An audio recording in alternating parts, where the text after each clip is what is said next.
Oke guys, assalamualaikum. Balik lagi dengan Jaki dan pada video kali ini gue mau bahas salah satu saham yang di request oleh teman-teman kita di YouTube, yakni WMUU guys.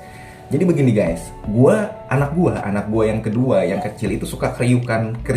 Jadi kalau misalkan dia mau makan, biasanya kadang-kadang dia minta The Besto, tau nggak guys? The Besto itu yang ada di wilayah Tangerang, Jakarta, Bogor mungkin ada ya di Jawa Barat. Nah, The Besto ini harganya murah, terjangkau lah buat gua. Ya paling 16.000 ya, dan mungkin bagi orang lain yang bukan The Besto atau ayam-ayam di pinggir jalan yang pakai tepung gitu kan. Kemudian ada kriukan buat makan menggunakan nasi anget pakai sambal, itu udah pakai saus, itu udah nikmat.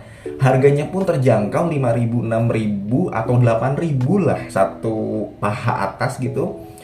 Karena memang si penjualnya mendapatkan ayam broiler, kemudian mendapatkan ayam-ayam di pasar itu dengan harga yang murah juga. Biasanya ya ada yang 22.000 per 1 kilogram, 17.000, 18.000 kalau di Jawa Tengah ya, kalau di Jawa Timur, kalau di Jakarta mungkin udah 24.000, 30.000 lah guys. Ada 32.000 kalau di online, istri gue juga suka beli. Ya kalau mau bikin steak di rumah gitulah ya.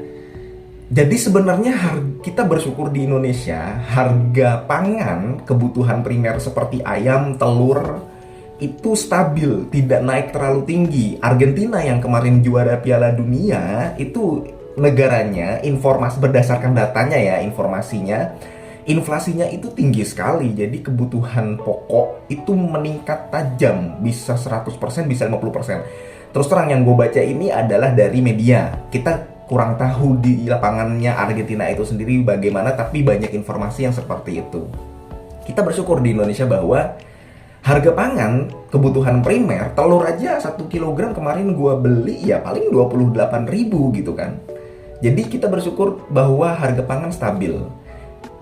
Tapi ya itu sangat tidak menguntungkan si WMUU ini. Kalau misal lu pernah nggak guys ngeliat berita menjelang tahun baru harga ayam disidak di pasar, kalau misalkan ada yang 60.000, ada yang 50.000, bukan harga ayam dari WMUU-nya, tapi menunjukkan bahwa kebutuhan pangan itu sangat dimonitor oleh si pemerintah. Di satu sisi bagus, di satu sisi bagi WMU ini kurang menguntungkan, bahkan sangat tidak menguntungkan karena persediaannya WMUU, jualannya WMUU, dia kan bertransaksi dengan Comfit, kemudian dengan perusahaan-perusahaan Japfa guys ya tadi, kemudian dengan perusahaan-perusahaan lain tuh banyak yang perusahaannya itu banyak membeli karkas. Lu tahu karkas nggak guys? Kalau misalkan bahasa Jawanya, di saudara-saudara gue di Jawa ada yang ternak ayam, karkas ayam yang sudah dipedoti bulunya itu loh. Jadi bulunya udah pada dicabutin ya, udah nggak ada tulangnya,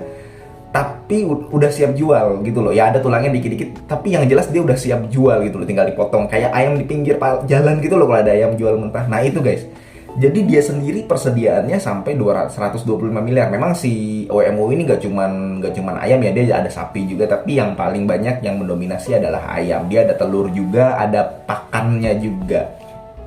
Nah, kita ke laporan keuangannya guys. Jadi memang di tahun 2020 dia ekuitasnya 671 miliar, kemudian jadi 1,2 triliun sampai di kuartal 1 2022, kuartal 2 2022 dan kuartal 3 2022 ekuitasnya tidak mengalami peningkatan yang drastis. Karena, nah sekarang ada pertanyaan guys, kenapa sahamnya turun terus? Ya memang kinerjanya di tahun 2022 itu tidak lebih baik daripada kinerja di tahun 2021. Bayangkan guys, di tahun 2021 dia penjualan netonya saja 3 triliun penjualan netonya. Kemudian di tahun 2022 kuartal 1 600 miliar, kemudian di kuartal 2 2022 1,2 triliun, kemudian di kuartal 3 2022 itu 2 triliun. Jadi sebenarnya menurun kan potensi sebenarnya. EPS-nya pun di tahun 2022 sampai tahun penuh itu kalau sampai kuartal 3 7, kalau sampai kuartal 4 ya paling 10 11 ya kan. Jadi berbanding gitu loh dengan EPS di tahun 2021 yang per lembarnya mencapai 16. Jadi sebenarnya intinya adalah secara kinerja si WMUU ini turun sehingga sahamnya turun. Ini berita buruknya bagi WMUU. Sudah ada intervensi dari otoritas, kemudian ada juga penurunan kinerja, ya jelas lah begitu kan. Laba bersihnya saja yang tadinya 200 miliar di tahun 2021 sampai kuartal 3 2022 ya tinggal 91 miliar. Berarti kan tutup tahun itu sekitar 120 miliaran dengan jumlah lembar saham yang 12 miliar, ya dia EPS-nya bisa 10 lah, bisa 10 lah kira-kira. Makanya kan sesuai dengan yang tadi kita hitung, 10 EPS per lembar per tahun 2022. Nah, seperti itu guys. Jadi kenapa saham WMUU turun terus? Ya karena memang kinerjanya turun. Simple begitu kan. Itu berita buruknya. Tapi, nah ini guys, ada berita baiknya untuk WMUU ini. WMUU ini murah guys sebenarnya.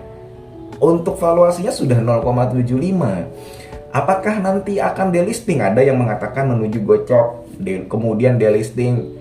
Sepertinya enggak. Kalau delisting perusahaannya itu enggak bermasalah, enggak PKPU juga. Kalau nggak salah nggak ada ya PKPU, gue nggak tahu ya, belum baca lebih rinci. Tapi tidak ada masalah dengan perusahaannya gitu loh. The ownernya juga tidak bermasalah, seperti itu kan. Valuasinya murah. Nah, justru yang belum punya barangnya dan termasuk gue pribadi malah tertarik dengan saham yang seperti ini. Udah begitu dia juga bagi dividen kan, kecuali dia dalam berapa tahun atau dari semenjak IPO nggak pernah bagi dividen. Dia bagi dividen walaupun nominalnya mungkin kecil atau dividen payout rasionya kecil, tapi dia membagikan dividen. Nah, jadi bagaimana guys? WMU ini masih layak nggak? Kalau misalkan lu menanyakan gue pribadi, sekali lagi guys, ini adalah penilaian pribadi. Gue sendiri malah tertarik dengan saham seperti ini. Kita begini guys, WMU ini kan sekarang harganya sekitar 75 per lembar. Katakanlah dia turun 10% menjadi 68, kemudian turun 10% lagi menjadi 62, turun lagi misalkan 10% menjadi 56 lah, ya kan. Kemudian kita melihat bahwa risknya berarti berapa? Paling maksimal 40% kan. Kalau misalkan memang WMUU turun ke angka 50, risknya 50% maksimal. Ya ada nggak potensi tidur di gocap sampai delisting? Ya ada, tapi kecil kemungkinan. Artinya kita anggap 50 ya risknya. Kemudian sekarang WMUU ini kalau misalkan nanti dia naik sampai 150 aja atau sampai 100 lah, berapa keuntungannya? Kalau dia naik ke 150 berarti kan cuannya sudah 100%. Nah, inilah yang gue namakan bahwa si saham risknya lebih kecil daripada rewardnya. Jadi lebih besar rewardnya. Sudah begitu valuasi sahamnya murah. Resikonya ya paling sahamnya nggak kemana-mana kalau laba bersihnya belum bagus. Kayak begitu doang. Lain kalau misalkan saham valuasinya mahal. Kalau saham valuasinya mahal, ketika kinerjanya turun sedikit saja sahamnya bisa rontok. Tapi kalau saham sudah murah, kinerjanya juga nggak bagus-bagus, risknya sahamnya adalah batal naik aja. Cuman ya di situ-situ aja, 75, 68, 60. Tapi kalau misalkan cuan naik bisa 100, bisa 150, bisa nggak nanti ke angka 200? Bisa. Kalau misalkan kita sabar, kita menunggu lama. Jadi sebenarnya gain-nya lebih besar daripada risknya. Nah, saham seperti ini yang gue suka. Jadi sekali lagi guys, paling itu aja dari gue ya. Gue juga cukup tertarik karena dari PER dan PBV-nya ini sudah murah. Murah ini. Kalau menurut gue di angka 75 guys. Walaupun dari dividennya tidak terlalu menarik, tapi murah harga sahamnya. Kita kalau dikasih barang murah gimana sih? Ya begitulah guys untuk saham WMUU ini, sekilas dari gua. Mudah-mudahan video ini bermanfaat. Ini bukan ajakan jual atau beli. Keputusan investasi ada di tangan masing-masing. Gua akhiri, wassalamualaikum warahmatullahi wabarakatuh.